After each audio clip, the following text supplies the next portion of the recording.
అభివృద్ధి నగరమా లేక ట్రాఫిక్లో ఇరుక్కున్న జీవితమా? హైదరాబాద్ టీ హబ్ అభివృద్ధికి ప్రతీక.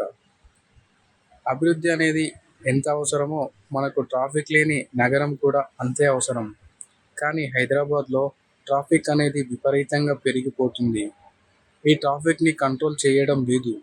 ఎందుకిలా పట్టించుకోకుండా అధికారులు ఉంటున్నారు?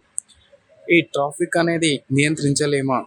మనము కరెక్ట్గా ప్లాన్ చేసి దాన్ని నివారించలేమా? ఈ ట్రాఫిక్ని నివారించగలిగే కెపాసిటీ ఉన్నా మనం చేయలేకపోతున్నామా?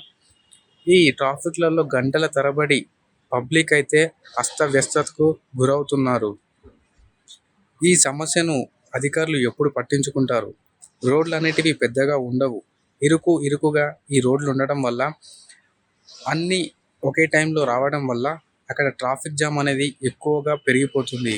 20 నిమిషాలలో ఇంటికి వెళ్ళే వ్యక్తి తనకి ఒక గంట పాటు ఆ ట్రాఫిక్లో ఇరుక్కొని ఇంటికి వెళ్ళాల్సి వస్తుంది.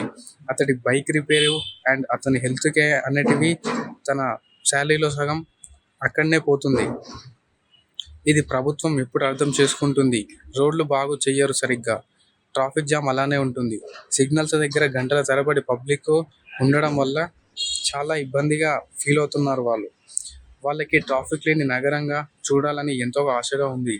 ప్రతి ఒక్కరు రోడ్డుపైకి రాగానే ఏం ట్రాఫిక్ రా బాబు ఇది అని అంటున్నారు తప్ప ఇలాంటి ట్రాఫిక్లో మనం రోజు పోవాల్సి వస్తుందేంటి అని చాలా బాధపడుతున్నారు. ట్రాఫిక్ని నిరోధించాలి ప్రభుత్వం. ట్రాఫిక్ని కంట్రోల్ చేయడానికి తగిన చర్యలు అనేది ప్రభుత్వం అయితే తీసుకోవాల్సిందిగా కోరుతున్నాము. ఎందుకంటే చాలామంది ట్రాఫిక్ అని ట్రాఫిక్లో చాలా మంది బాధపడుతున్నారు.